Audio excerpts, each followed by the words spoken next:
did kill Kenyatta Band. Night after night, families across the world close their doors, believing home is the one place where danger cannot reach them. But sometimes, the threat does not come from outside. It grows quietly within the walls, inside the minds of those meant to protect, until the moment it erupts without warning. These are the stories of parents who transformed from caregivers into killers, committing acts so horrific that communities still whisper their names.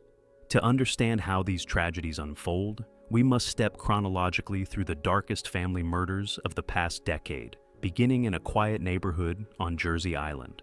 Before we begin, make sure you are subscribed so you never miss another true crime deep dive. Now, let's go back to where the timeline begins. St. Helier, Jersey.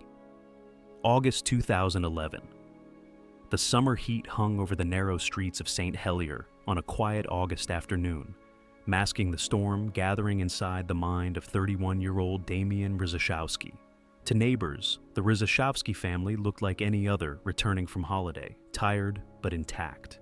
But beneath the surface, resentment, betrayal, financial ruin, and untreated mental instability had been building for months, tightening like a knot around Damian's thoughts until the moment it finally snapped. Earlier that summer, Isabella had confessed to a 2-month affair.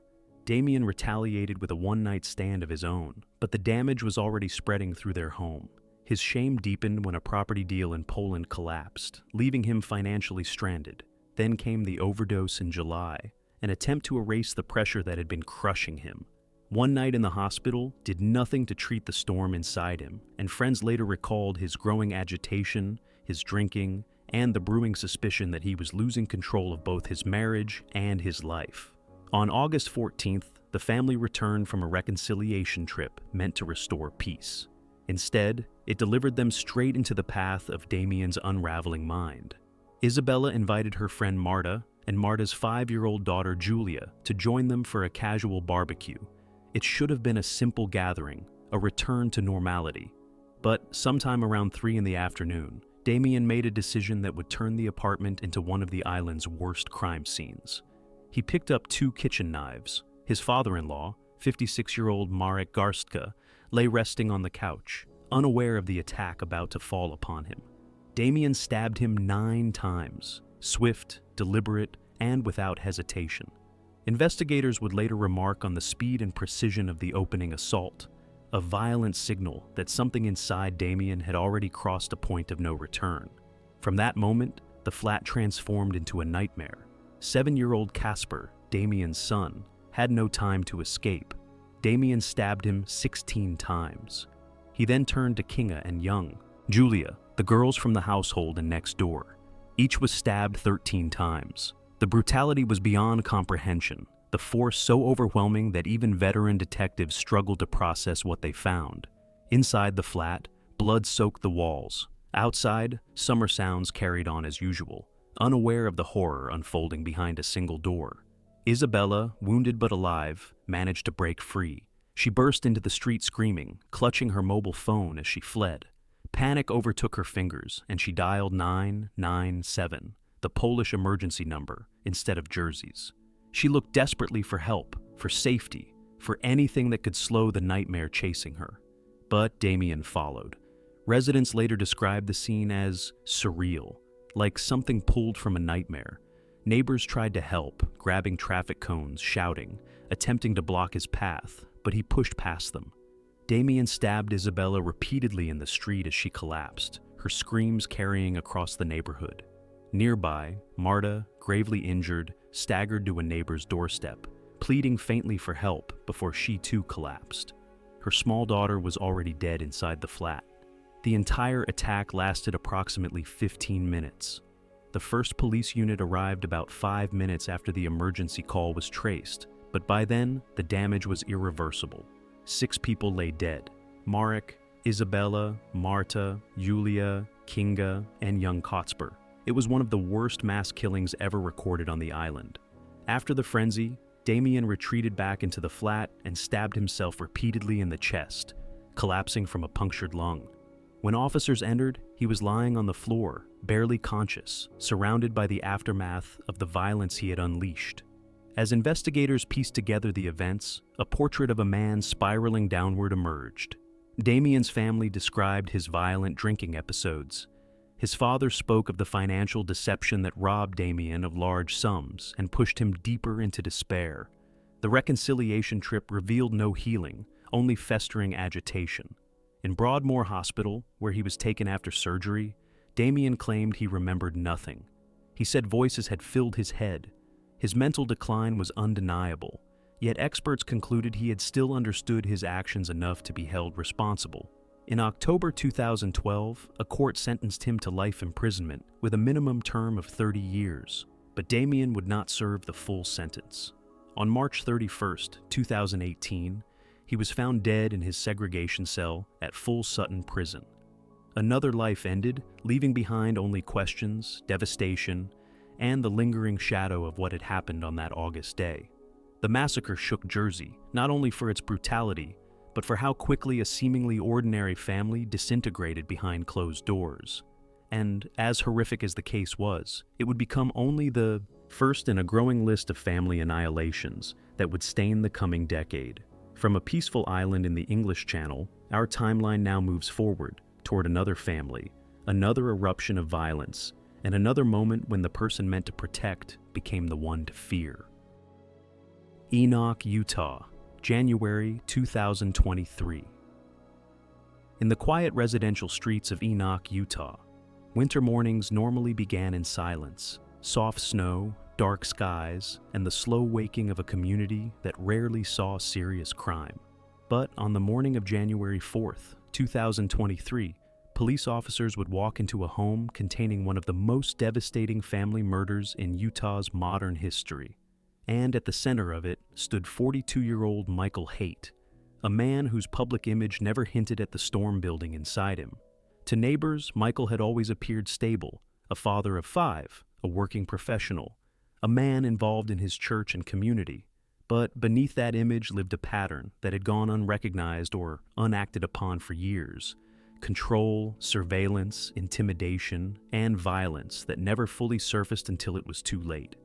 Even inside his own home, his wife Tausha and the children learned to navigate his moods carefully, adjusting themselves around his simmering anger as if avoiding invisible tripwires. The earliest recorded alarm came 3 years before the killings.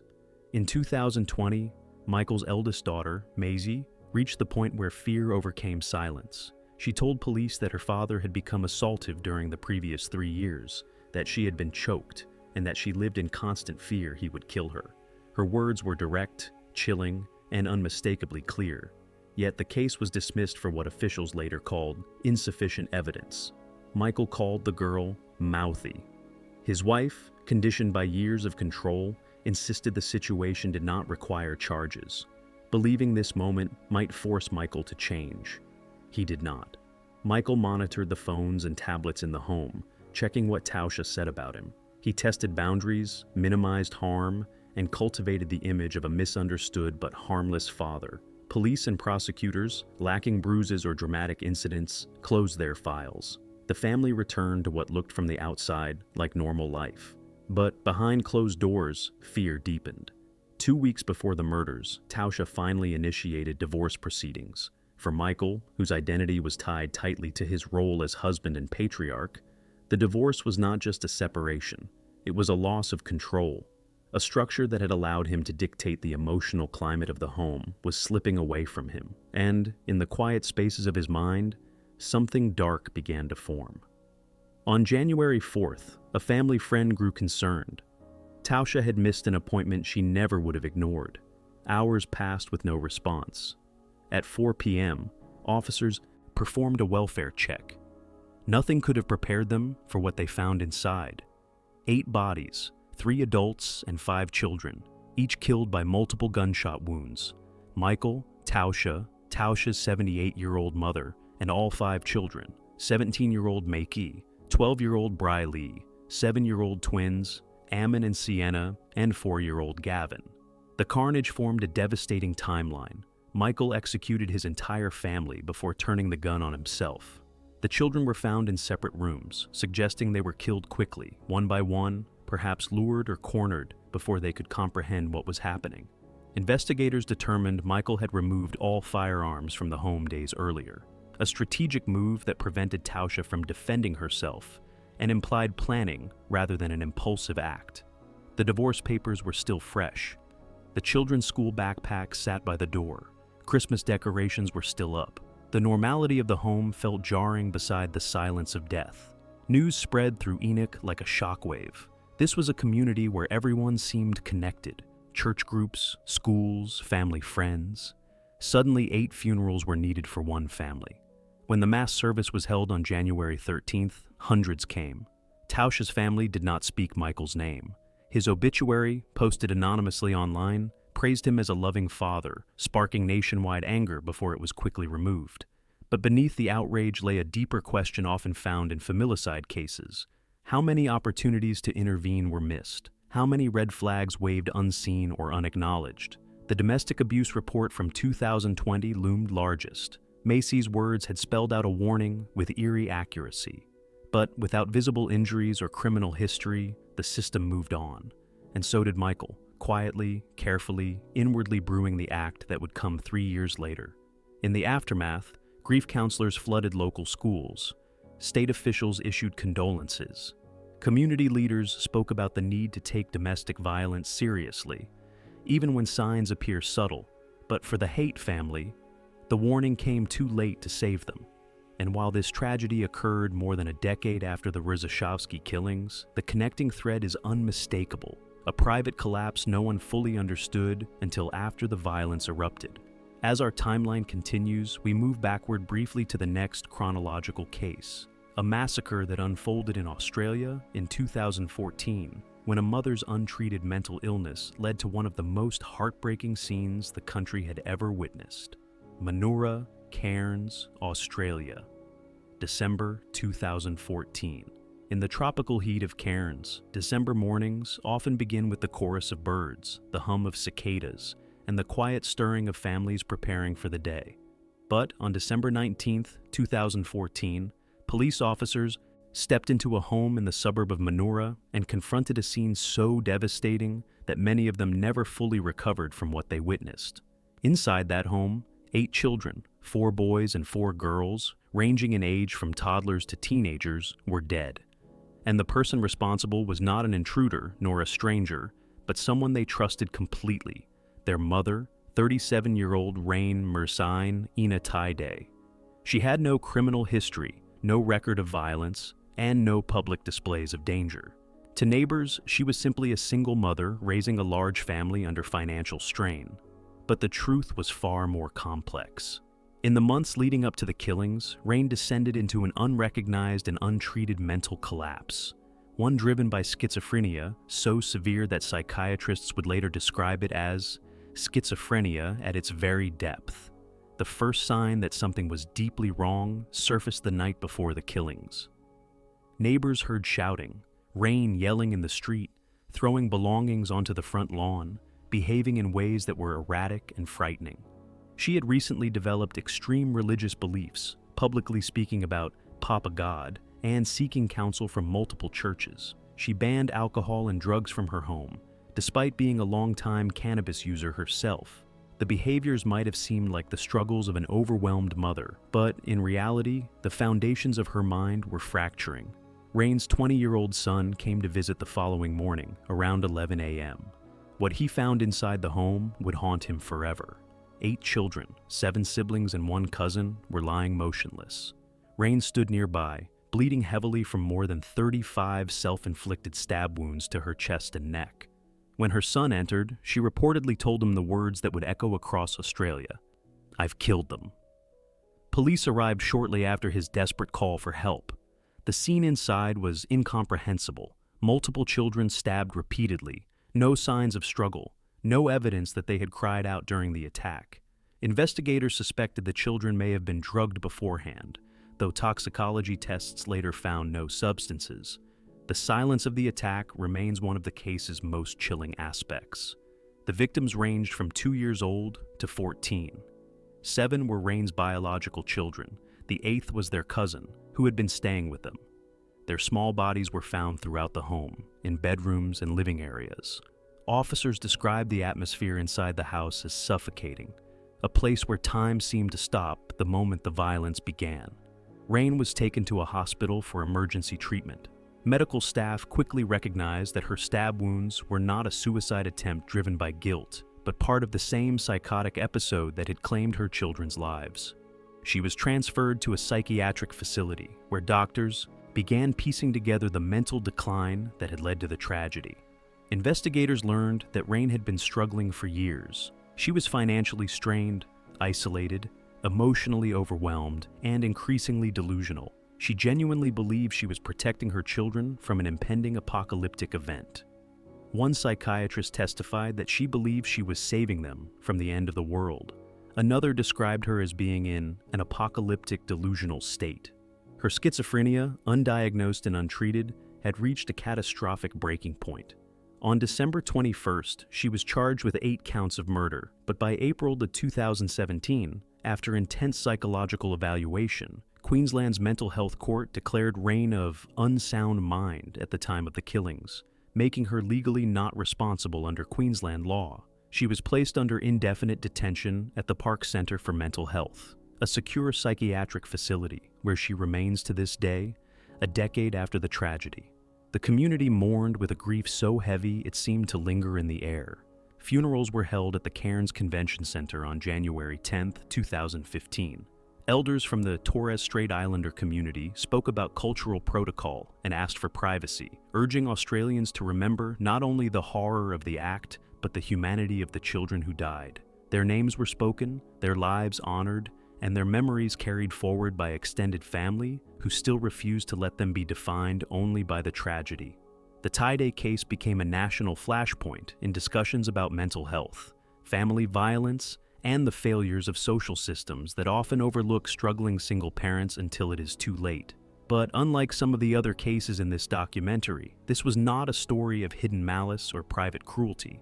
It was a story of a mother whose untreated illness consumed her perception of reality, turning her into the very threat she believed she was saving her children from. And as Australia grieved, the world quietly added this case to a growing timeline of familial horror, an arc of tragedies that would continue into the next year, when 2 brothers in Oklahoma would carry out one of the most shocking sibling-led massacres in American history. Broken Arrow, Oklahoma.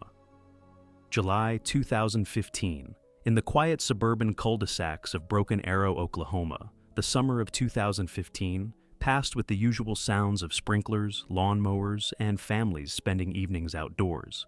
Yet inside one home on Magnolia Court, a far darker rhythm was forming, one built on obsession, secrecy, and a pair of brothers drifting toward violence with chilling purpose.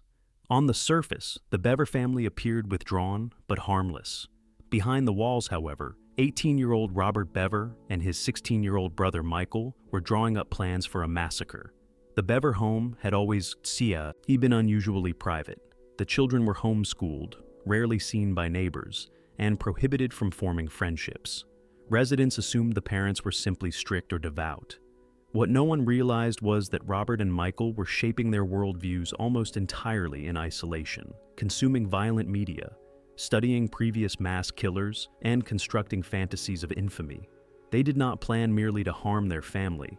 They aspired to surpass the body counts of Columbine and other notorious attacks. Their plans were meticulous. They accumulated knives, hatchets, body armor, shin guards, and protective gear. Robert found work at a religious call center, not for income to help the family, but solely to save money for weaponry and ammunition. The brothers ordered thousands of rounds and researched ways to dismember bodies and store them in plastic bins in the attic. They even planned 2 video recordings, one for investigators showing the bodies, the other edited to post online. On the night of July 22nd, as the family slept or prepared for bed, the brothers set their plan in motion.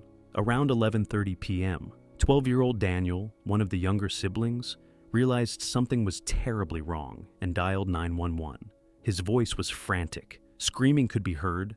A male voice, one of his brothers, interrupted the call, and then the line went dead. That phone call saved the lives of 2 sisters, but it could not save Daniel. When police arrived, they saw blood smeared across the porch. A faint voice calling for help came from inside.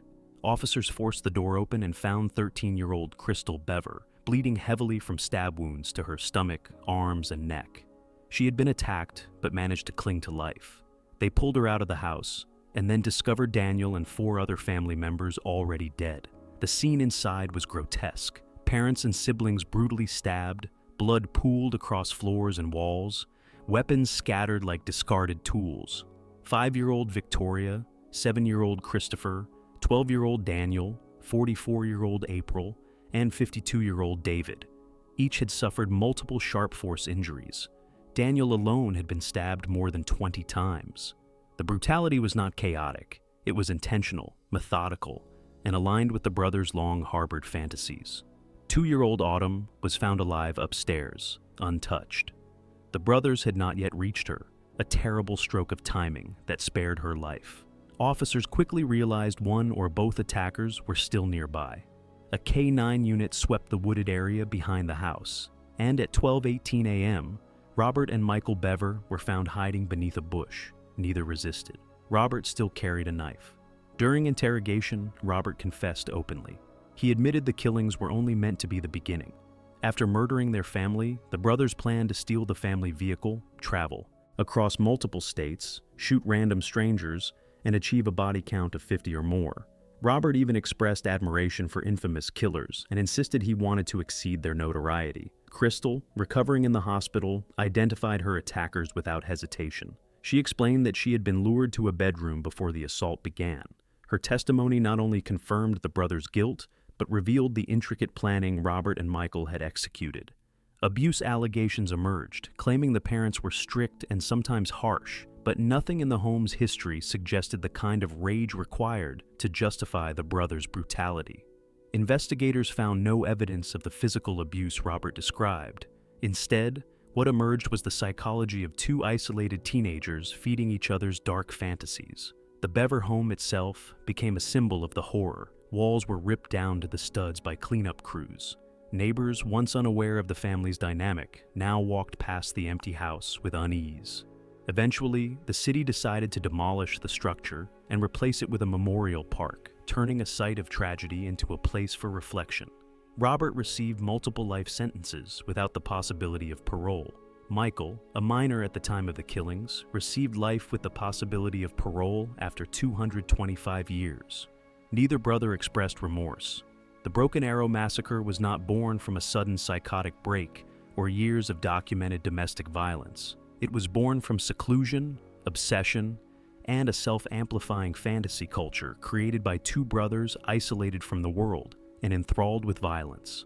It showed that familicide can emerge not only from desperation or delusion, but also from ambition, the darkest possible kind. And as law enforcement closed the chapter on the Bever killings, the timeline of family annihilations continued. The following year, across the United States, a father's unraveling mind would unleash one of the most disturbing acts of filicide ever recorded, one that left 5 children dead, and an entire community questioning how no one saw the warning signs soon enough. Red Bank, South Carolina. August 2014. The dirt roads of Red Bank, South Carolina were quiet on the evening of August 28, 2014. Trailers sat beneath the fading sunlight. Children played in yards, and the air carried the sounds of an ordinary southern night. But inside one aging mobile home, a father sealed the fate of his 5 children in a series of acts so incomprehensibly brutal that investigators would later struggle to reconcile his outward intelligence with the horror he committed. 32-year-old Timothy Jones Jr. was not the typical suspect one imagines in a case of mass filicide. He was educated, employed as a computer engineer for a major tech company, and earning a solid salary. He had custody of all 5 children, Mara, Elias, Natan, Gabriel, and Abigail, after a bitter divorce in which he portrayed himself as the stable parent. But beneath the surface of this ordered exterior lived paranoia, religious rigidity, and the remnants of a childhood shaped by instability and trauma. Timothy's relationship with their mother, Amber, had unraveled years earlier. Their marriage, strained by infidelity and accusations, dissolved into a custody battle that left Timothy feeling empowered and Amber marginalized. Yet even after he gained custody, the family did not find peace. multiple abuse allegations surfaced during the spring and summer of 2014. One child reported spankings and forced physical punishments.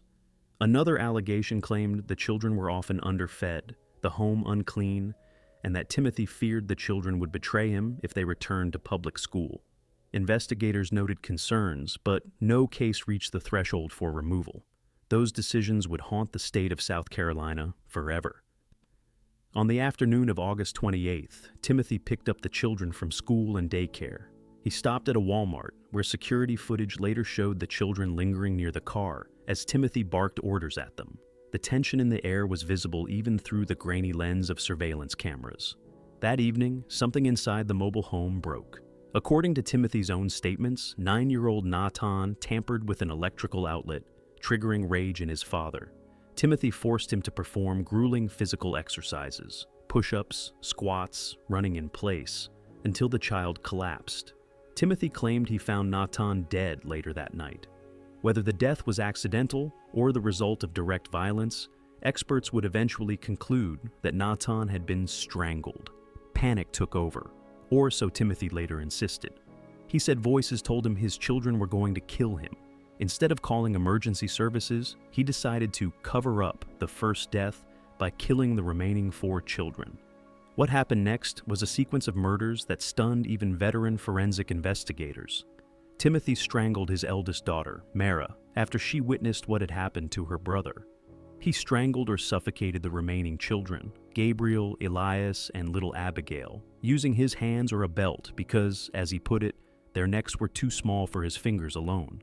He placed their bodies in black trash bags, using bleach in a futile attempt to mask the smell. Their bodies would later be found deep in the countryside of Alabama, decomposing in the blistering summer heat.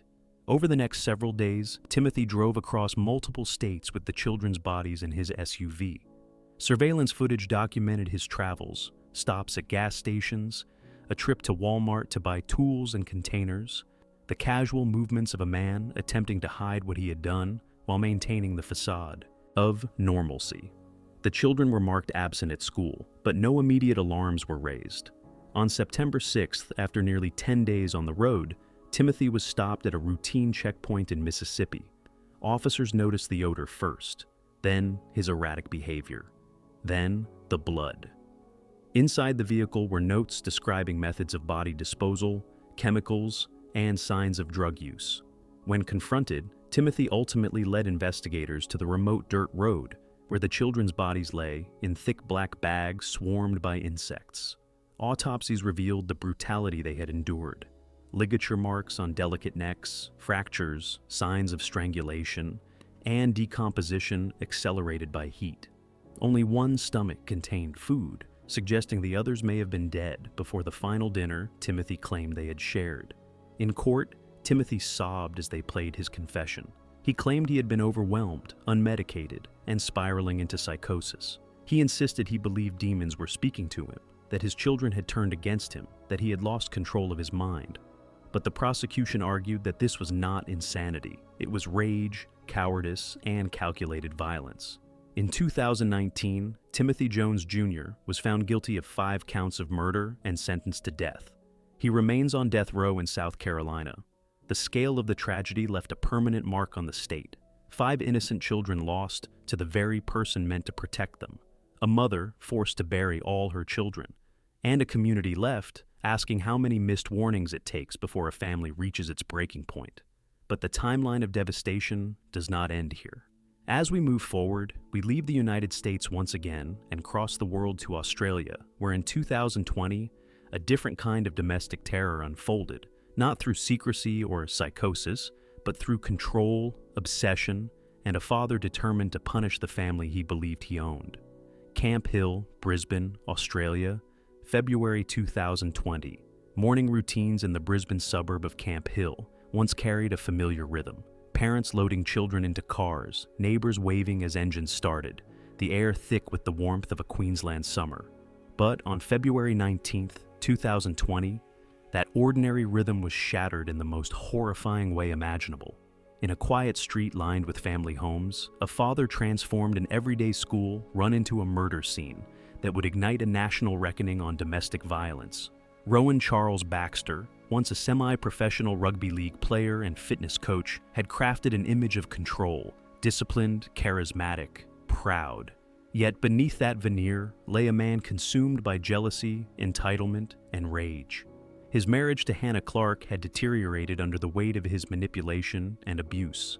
He monitored her movements, scrolled through her phone, placed recording devices in their home, and steadily isolated her from friends and family. His control was not subtle, it was systemic. By late 2019, Hannah had reached her breaking point. The marriage collapsed. She fled with their children, 6-year-old Aaliyah, 4-year-old Liana, and 3-year-old Trey. Rowan's reaction was immediate and explosive. He refused mediation, rejected custody arrangements, and violated domestic violence orders. On Boxing Day, he abducted Liana for several hours, a chilling preview of his escalating instability. Hannah sought every lawful protection available: restraining orders, police involvement, court hearings. But the mechanisms designed to shield her were slow, tangled, and often ineffective. Rowan continued to push boundaries, believing that his rights as a father overshadowed Hannah's right to safety. He told friends he would rather destroy everything than accept losing control of his family. By February 2020, the courts had temporarily restricted Rowan's access to the children. For a man whose identity pivoted on dominance, this was an unbearable blow. His anger simmered, then boiled. He began to stalk Hannah's routines, her routes, her predictable moments. He knew when she left for school, drop-off each morning. On the morning of February 19th, around 8:30 a.m., Hannah placed her children into the family car. It was a routine she had performed countless times. But as she sat behind the wheel, Rowan suddenly appeared, slipping into the passenger seat as though entering a war zone. He carried with him a red jerry can filled with petrol. "Drive," he told her. What happened next unfolded in seconds. Hannah pulled over on Raven Street when Rowan doused the car interior with petrol.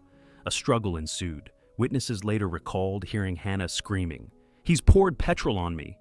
Then Rowan ignited the fuel. The car erupted into a violent fireball. Flames engulfed the vehicle instantly, swallowing the interior in a wave of heat so intense that bystanders instinctively backed away despite their desperate attempts to help. Hannah, engulfed in flames, forced her door open and stumbled onto the pavement. Bystanders tried to save her, but she was burned across 97% of her body. Still, through unimaginable agony, she managed to tell rescuers what had happened. Rowan did this. Inside the burning car, the 3 children, Aaliyah, Liana, and Trey, perished within moments. Rowan stood near the burning wreckage, preventing bystanders from extinguishing the flames. Only after ensuring the destruction was complete did he stab himself with a knife, ending his own life. Hannah was rushed to Royal Brisbane Hospital. Despite doctors' efforts, she died later that evening. Before passing, she was able to speak to her family, giving them clarity and closure about her final moments. The murders triggered a tidal wave of grief and rage across Australia. Candlelight vigils were held. Nationwide, more than 1,000 people attended the Clark family's memorial. Hannah and the children became symbols of a broader crisis, one in which domestic violence victims face systemic barriers, slow responses, and legal loopholes that allow abusers to maintain dangerous levels of control. Rowan's history was suddenly illuminated in shocking detail. Former partners described controlling behavior, anger issues, and abusive patterns that predated his relationship with Hannah. Reports emerged of past manipulation, surveillance, and violence. The pieces, once scattered, aligned into a clear profile of a man who saw his family not as individuals to love, but as possessions to control. A coronial inquest in 2022 reviewed the case and found multiple missed opportunities. Police officers lacked specialized training. Red flags were underestimated. The domestic violence system failed to recognize Rowan's escalating risk.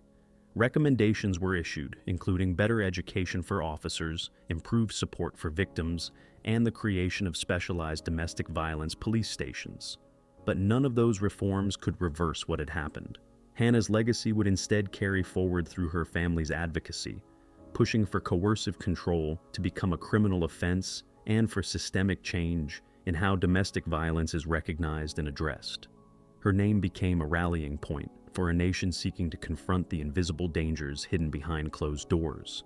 This case, unlike those driven by psychosis or sibling conspiracies, was rooted in something more chilling: pure domination. A man's final assertion of control carried out through fire, a weapon meant not only to kill, but to erase. And now, as the timeline continues, we look next to Europe, where in 2022, a father in Italy unleashed his own eruption of violence, one that shattered the illusion of a perfect family and left investigators struggling to understand the motive behind the Samarate massacre. Samarate, Varese, Italy. May 2022.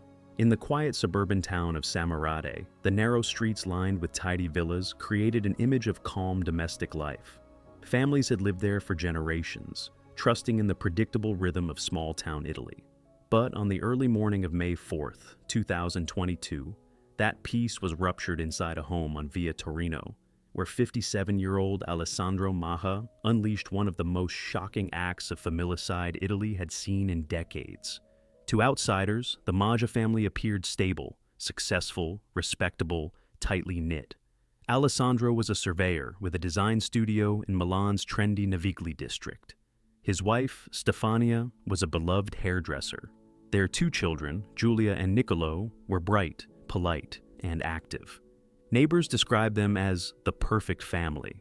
But, as investigators would later uncover, Alessandro had been crumbling beneath. The pressure of financial anxiety and a growing paranoia that his family was wasting money and dragging him toward ruin. These concerns festered in silence. He believed his wife spent recklessly. He feared bankruptcy. He worried constantly about their social image. What no one fully grasped, not even his closest relatives, was how obsessively these thoughts consumed him. In the days before the killings, something inside him reached a critical threshold. On the night between May 3rd and 4th, while his family slept, Alessandro moved through the house with a hammer, a screwdriver, and a knife.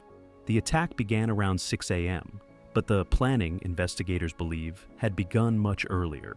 Stefania, 57, was sleeping on the living room sofa, isolated there because she had contracted COVID. Alessandro struck her first, one hammer blow to the skull, followed by a stab to the throat. The lethality of the attack suggested she never woke, never saw her killer approaching. From there, Alessandro ascended to the second floor, where 16-year-old Giulia slept. She was killed with a single, devastating blow to the head. Her bedroom, carefully decorated with the belongings of a teenager filled with hopes and routines, became an abrupt crime scene. A quiet place shattered in seconds. Then, Alessandro moved to his son. 24-year-old Niccolo awoke before the attack fully landed. That moment of consciousness saved his life. He fought back, screamed, resisted. Alessandro used a drill and screwdriver on him, inflicting horrific injuries. Yet, despite everything, Niccolo survived, barely, crawling toward help in a state of near-fatal shock. Neighbors heard the screams, at first unsure whether they were nightmares or something more sinister. When they stepped outside, they saw Alessandro lying half inside and half outside the front door, drenched in blood, wearing only his underwear. He mumbled, then erupted in a shout that cut through the stillness of dawn. "I killed them all, bastards!" Initially, neighbors believed he was injured. Someone called for an ambulance. But when they realized the words he had spoken were not delusional ramblings, but a confession, they alerted the police. Inside the villa, the truth unfolded room by room. Stefania dead on the sofa. Giulia lifeless in her bedroom, blood spatter marking the path between floors. Tools scattered where they had been dropped, and Niccolo, gravely wounded, clinging to life with unimaginable resilience. The deeper investigators dug into Alessandro's life, the more contradictions they found.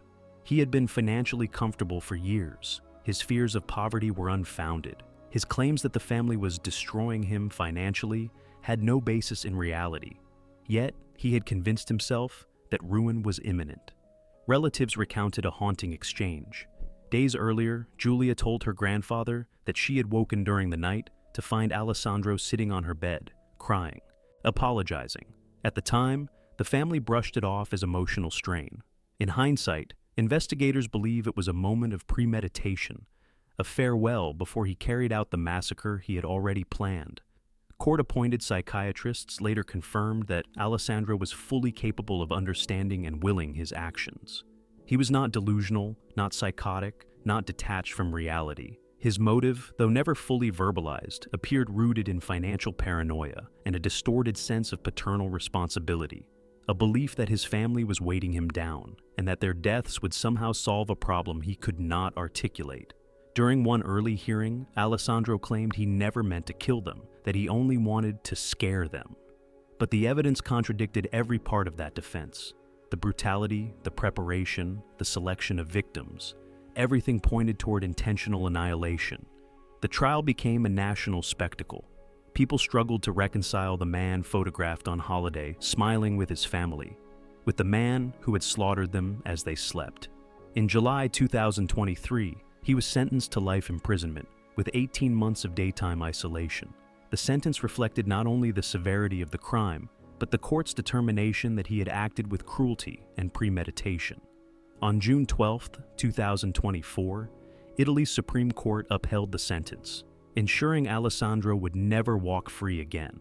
The Sammarat massacre stripped away the illusion of the perfect family, revealing instead how private fear, when left unspoken, untreated, and festering, can explode into irreversible catastrophe. And with that, our timeline moves forward into 2018, where another father's psychological collapse would lead to a complex and deeply disturbing case that crossed state lines and left 3 generations of one family destroyed. Knightdale, North Carolina, April 2018. In the early morning quiet of Knightdale, North Carolina, the sky was still a soft gray, the kind that settles over a town before the hum of daily routines begins. But on April 12, 2018, the silence inside one modest home held something far darker than calm. Inside that house, 43-year-old Stephen Walter Plattle had already crossed the final threshold of a long-growing psychological collapse, one rooted in abuse, manipulation, and a disturbing relationship that had spiraled into tragedy. Decades earlier, Stephen's path had taken its first sharp turn. As a 20-year-old man, he initiated a relationship with a 15-year-old girl named Alyssa. What she experienced as attention, he shaped into control. When Alyssa became pregnant shortly afterward, she was still a frightened teenager navigating an adult world shaped entirely by Stephen's dominance. Their first child, a baby girl, was born into chaos. Stephen abused her almost immediately, pinching her until she turned blue, forcing her into cramped spaces to keep her silent, leaving Alyssa terrified that the baby would not survive. The infant was eventually surrendered for adoption, passing into a life of safety her biological parents could not provide. That child, renamed Katie, grew up unaware of the storm that surrounded her earliest days. Raised by a loving adoptive family, she found stability, routines, and the sense of belonging she had never known at birth. But at 18, curious about her origins, she reached out to Stephen and Alyssa. The reunion brought hope, something that felt like the completion of an unfinished story. No one, not even Katie, could have foreseen how this decision would unravel the rest of her life. At first, the reconnected family appeared functional. Katie moved in with Stephen and Alyssa, learning about the parents she had never known, but the dynamic shifted almost immediately. Stephen became possessive, territorial, and intensely focused on Katie. He slept on her bedroom floor. He inserted himself into her decisions. And slowly, disturbingly, he recast himself not as her father, but as a romantic partner. Alyssa saw the danger, but by the time she fled with the younger children, the psychological grip Stephen held over Katie had already taken root. Within months, Katie became pregnant. Stephen transformed his obsession into delusion, convincing himself that their relationship was destiny rather than exploitation. In July of 2017, while lying on marriage paperwork, the pair wed in Maryland. A few months later, Katie gave birth to their son, Bennett. The fragile world Stephen created lasted only briefly. In early 2018, police arrested Stephen and Katie on incest charges. A judge ordered strict separation, no contact of any kind. Katie returned to her adoptive parents in New York, devastated but finally beginning to recognize the manipulation she had endured. Stephen, forced into isolation, spiraled rapidly. His identity had fused with the relationship he had built through coercion. Without control, he struggled to function. On April 11th, while alone with infant Bennett in his Nightdale home, Stephen acted on the darkest culmination of his unraveling. He smothered the 7-month-old child, his son, his grandson, and the last living symbol of his forbidden relationship. He placed the tiny body in a closet, closed the door, and left it there. The next morning, Katie and her adoptive father, 45-year-old Anthony Fusco, set out on a routine drive in New Milford, Connecticut. They were unaware that Stephen had tracked their location, studied their patterns, and positioned himself to intercept them. Just after 8 a.m., at a quiet intersection, Stephen pulled alongside their vehicle. He raised a rifle and fired again and again. Katie and Anthony died instantly, trapped in a moment they never saw coming. Afterward, Stephen called his mother. Yeziu spoke without emotion, confessing each death: Bennett, Katie, Anthony. He warned her not to enter the house. Hours later, police found him dead from a self-inflicted gunshot in rural New York. The aftermath left investigators unraveling a timeline marked by decades of manipulation, intergenerational trauma, and missed opportunities for intervention. Stephen's behavior had been escalating since his teens. His grooming of Alyssa, the abuse of the infant daughter, who later became Katie, and the manipulation of Katie herself formed a pattern that spanned more than 2 decades. Katie was mourned as a young woman whose life had been altered long before she understood the danger around her. Anthony was remembered as a devoted father who had welcomed Katie into his home with unconditional love. Bennett, only months old, became the final and most innocent victim of a cycle of control no system managed to break. This case stands apart not because of the number of victims, but because of the generational reach of the violence, a story that began with one exploited teenager and ended with 3 deaths across 2 states. The Plattle murders revealed a cycle of manipulation stretching across generations, a tragedy shaped by control, secrecy, and psychological decay. But while Stephen Plattle's violence unfolded quietly, almost surgically, the next case on our timeline exploded into public view with terrifying force. It happened in Florida, an eruption of rage so loud, so chaotic, and so brutal that even seasoned detectives struggled to comprehend what they were seeing. Unlike the hidden world of the Plattle family, this massacre spilled into the night with fire, screams, and a child forced to witness the destruction of his own family. Riverview, Florida. March 2018. Riverview, Florida is the kind of suburban town where evening air carries the sounds of televisions, backyard conversations, and children riding bicycles along sidewalks. On March 18, 2018, the neighborhood surrounding the modest O'Neill home appeared as peaceful as ever, but behind the closed door of that small residence, 29-year-old Ronnie O'Neill III was minutes away from unleashing an act of violence so savage that first responders would describe the scene as one of the most traumatic they had ever encountered. Ronnie had long presented himself as a man grounded in faith and personal conviction, but beneath the surface, his worldview was splintering. He had developed extreme religious beliefs, claiming to hear divine messages and accusing his partner, 33-year-old Kenyatta Barron, of being possessed. Their relationship had deteriorated under the weight of his paranoia and explosive temper. And on that March night, the turbulence in his mind finally erupted. The attack began just before midnight. Neighbors later described hearing a woman's desperate screams slicing through the quiet streets. Those screams belonged to Kenyatta, who burst out of the house begging for help. A horrifying 911 call captured her voice as she cried, "I'm so sorry," while Ronnie chased her into the yard. He beat her with a shotgun, striking her again and again as she pleaded for her life. Gunshots rang out, and the line went silent. But Ronnie's violence did not end there. He re-entered the home and turned his attention to his 2 children, 9-year-old Ron Nevea and 8-year-old Ronnie Jr. Ron Nevea, who had cerebral palsy and could not speak, was unable to flee or defend herself. Ronnie beat her and stabbed her repeatedly, killing her in her bedroom.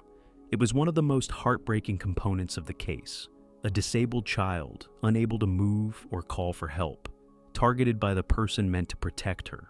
As flames began to spread through the house, ignited by Ronnie in an attempt to destroy evidence, the surviving child, Ronnie Jr., witnessed his father's attack on his sister.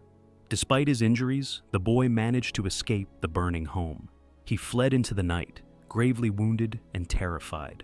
When law enforcement arrived, he told officers through pain and shock, "My daddy killed my mommy," and added that his father had tried to kill him too. Ronnie emerged from the home moments later, shirtless and screaming into the night about government conspiracies, divine justice, and betrayal. He wielded a knife and refused to comply with commands. Officers tased him and took him into custody. Inside the charred remains of the home, investigators uncovered the full extent of Ronnie's actions: blood-soaked carpets, scorched walls, and the body of his young daughter. The brutality was not only physical, it was psychological, ritualistic, and explosive. Prosecutors later said it was among the most horrific crime scenes ever processed in the county. The surviving child, Ronnie Jr., became the key witness in the courtroom. By the time of the trial, he had endured multiple surgeries to treat severe stab wounds that had damaged major organs. Yet he walked into the courtroom with a quiet bravery beyond his years. He pointed to his father and told the jury how he had watched him attack his mother, kill his sister, and stab him before the fire began. The words of an 8-year-old boy became the anchor of the prosecution's case. In a bizarre twist, Ronnie chose to represent himself at trial. He shouted, paced, argued, and claimed he acted in self-defense, despite the overwhelming evidence and the injuries sustained by his children. At one point, he yelled that the government had framed him, asserting conspiracies that no expert could validate. The trial became a spectacle of delusion and defiance, but the jury remained focused on the testimony of the surviving child and the forensic evidence that left no room for doubt. Ronnie was convicted on all charges. During sentencing, the judge delivered words that echoed through the courtroom. It was the worst case she had seen in 19 years. Ronnie Jr., still recovering emotionally and physically, was adopted into a loving home, carrying with him not only the trauma of that night, but the extraordinary courage he displayed in helping secure justice for his mother and sister. The O'Neill case is often cited as one of the most brutal acts of family violence in Florida's history, a combination of rage, delusion, and ego that transformed a quiet suburban street into a scene of terror. It was a killing driven not by secrecy, not by financial fear or manipulation, but by the explosive collapse of a man who believed only in his own twisted righteousness. And now, as our timeline approaches its final chapter, we move to a case that unfolded the very same year, another American tragedy, this time deep in California's vineyard country, where a father would annihilate his family with cold precision, leaving investigators grappling with a question that echoes across all these stories. Why do the people closest to us sometimes become the ones we fear most? Lakeport, California. November 2018.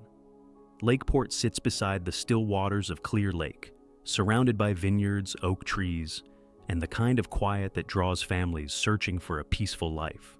But on the morning of November the 30th, 2018, that tranquility was shattered when deputies entered a rural Lake County property and discovered the bodies of 44-year-old Richard Alexander's wife, his teenage daughter, and the man who had recently found love with Richard's estranged spouse. The killings were not chaotic. They were not impulsive. They were deliberate, calculated, and rooted in a bitterness that had hardened in Richard for months. For years, Richard's marriage to 42-year-old Laura had been deteriorating. What began as normal marital strain gradually transformed into distance, resentment, and the quiet understanding that the relationship was no longer working. Laura, seeking emotional stability and connection, formed a friendship that soon deepened into romance with a local man named Bruce. Richard responded not with acceptance, but with volatility. He moved out, brooded over the breakup, and monitored Laura's social media. Friends later described him as unable to let go, a man who believed he had been wronged and who nurtured that perceived betrayal until it consumed him. By late autumn, the situation had escalated beyond ordinary heartbreak. Richard's resentment had grown into fixation. When he learned Laura and his 15-year-old daughter Alexis were visiting Bruce's home, something inside him snapped into violent resolve. He drove there with a rifle and a plan shaped not by impulse, but by decision. The events that followed were reconstructed by investigators through forensic evidence and witness accounts. Richard arrived at Bruce's property during the early morning hours, approaching the quiet home surrounded by fields and trees. Inside, Laura and Bruce were awake, talking softly. Alexis, a bright teenager navigating the strained reality of her parents' separation, was nearby. They had no reason to suspect danger. The house sat far from the road, isolated in a way that usually offered comfort, not risk. When Richard forced his way inside, the atmosphere turned instantly terrifying. There was no argument, no attempt at reconciliation. He opened fire almost immediately. Bruce was struck first, collapsing where he stood. Laura screamed, rushing toward her daughter, but Richard moved with chilling precision, firing multiple rounds at close range. Laura fell. Alexis, just 15 years old, was next. The suddenness of the killings left the home frozen in time. Coffee cups still warm on the table, a blanket draped across the back of a couch, lights still on. Richard left the scene as calmly as he had arrived, driving back toward his own residence, carrying with him the quiet satisfaction of a man who believed he had settled something rather than destroyed it. Deputies responding to a welfare call discovered the bodies. The scene was so violent that even experienced officers described the imagery as haunting. 3 lives ended in minutes, a family obliterated by one man's refusal to accept a world that no longer revolved around him. Richard was arrested soon afterward. During questioning, he offered no remorse. Instead, he framed his actions as justified, an act of punishment against those he believed had betrayed him. Prosecutors emphasized his cold planning, the calmness of his escape, and the complete absence of mental illness or temporary insanity. This was not a man in crisis. This was a man who had decided that if he could not have control, no one else deserved life. In court, the families of the victims described the emotional crater left behind. Laura had been rebuilding her life, finally gaining the courage to pursue happiness beyond the confines of a failing marriage. Alexis was described as a kind, creative teenager who had tried to maintain peace between her parents. Bruce's loved ones remembered him as gentle, dependable, and deeply in love with the woman he hoped to build a future with. Richard was convicted of multiple counts of first-degree murder and sentenced to life without the possibility of parole. The judge stated plainly that his crimes were staggering in their cruelty. The Lakeport killings did not stem from psychosis or delusion. They were the product of entitlement, wounded pride, and the belief that others' lives existed in orbit around one man's emotions. As with so many familicide cases, the warning signs had been visible: jealousy, obsession, fixation, but not acted upon in time. And with this final entry, the timeline of our documentary reaches its end. 10 cases, 10 families, 10 eruptions of violence committed not by strangers, but by the people who were supposed to love them most. When violence enters a home, it rarely arrives suddenly. It grows in shadows, in silence, in moments that seem small until the day they are not. These 10 cases show how easily love can be twisted, how trust can be weaponized, and how the people meant to protect us can become the ones we fear most. The past cannot be changed, but the lessons it leaves behind can save lives if we choose to pay attention. If you want more deep, carefully researched documentaries like this one, make sure you're subscribed so you never miss the next story. And before you go, where in the world are you watching from tonight?